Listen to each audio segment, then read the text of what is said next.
Voilà la compagnie, j'espère que vous allez bien. Aujourd'hui, on se retrouve dans une nouvelle vidéo dans laquelle on va parler un petit peu de ce qui se passe avec Apple, Fortnite et Google. Alors, deux petites choses avant d'entrer dans le vif du sujet de la vidéo, décor inhabituel puisque vacances, etc. Donc on s'adapte. Et deuxième chose, je tiens à préciser que cette vidéo va être tournée à l'iPhone entièrement, que ce soit le son ou la vidéo, et elle sera montée avec l'iPad Pro. Donc comme ça, vous pouvez voir qu'on peut faire des belles choses sans avoir forcément des grosses caméras ou un gros ordinateur pour faire du montage. Bref, nous sommes donc le jeudi 13 août et une nouvelle option de paiement fait son apparition dans la boutique Fortnite lorsque vous désirez acheter des objets dans le jeu. Une option intitulée sans Apple qui est du coup moins chère que l'autre option de base, car en gros lorsque vous développez une application sur un store quelconque, que ce soit par exemple le Steam, le Play Store ou l'App Store, eh bien il y a un pourcentage des revenus qui vont être reversés à la société en question. Par exemple là ici, dans le cas de Fortnite, eh bien je sais pas, par exemple imaginons que c'était 9,99€ pour 1000 V-Bucks, eh bien il y avait sur ces 9,99€, 30% qui allait à Apple.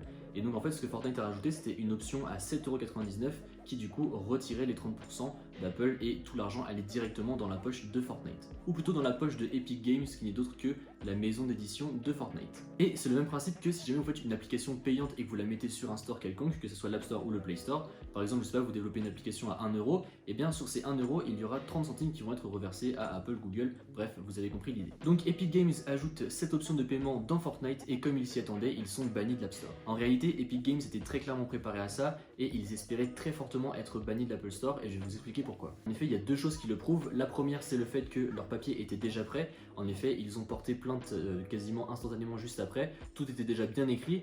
Et la deuxième preuve de leur préméditation, c'est le court-métrage qu'ils ont publié instantanément après sur Fortnite. Dans ce court-métrage, Epic Games dit contester clairement le monopole de l'App Store et ils disent en gros, regardez ce que fait Apple, ils ont bloqué Fortnite sur des millions d'appareils, rejoignez le combat pour que 2020 ne devienne pas 1984. Et là où Fortnite a fait très fort, c'est qu'ils ont repris les codes de la pub du Mac en 1984.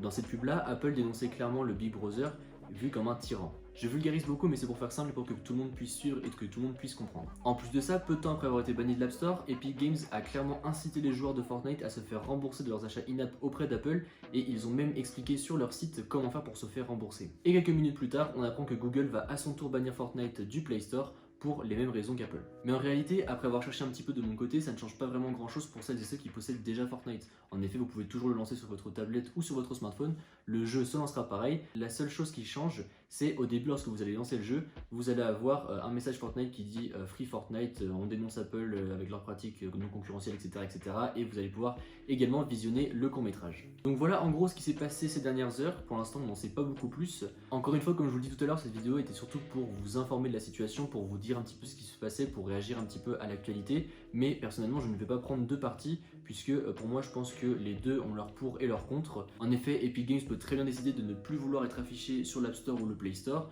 au risque de perdre des concurrents. Mais à contrario, Apple et Google ont également raison, puisque c'est quand même leur écosystème, c'est quand même leur plateforme, donc c'est normal de prendre une commission.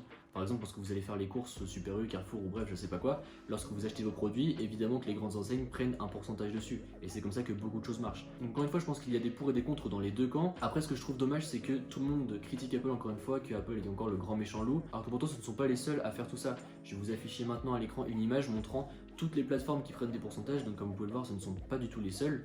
Donc c'est juste ça que je trouve un petit peu dommage. Mais après, j'ai hâte de voir comment ça va évoluer dans ces prochains jours, puisque peut-être qu'ils arriveront à un terrain d'entente, peut-être que pas du tout, peut-être que ça reviendra à la normale. Je sais pas du tout, mais j'ai vraiment hâte de voir comment ça va évoluer et je pense que ça va débloquer beaucoup de choses par la suite, puisque du coup, beaucoup d'applications pourraient très bien se dire pourquoi pas faire la même chose, pourquoi pas sortir du store et comme ça nos utilisateurs payent moins cher. Donc je pense que ça va être intéressant de voir comment ça évolue dans les prochains jours.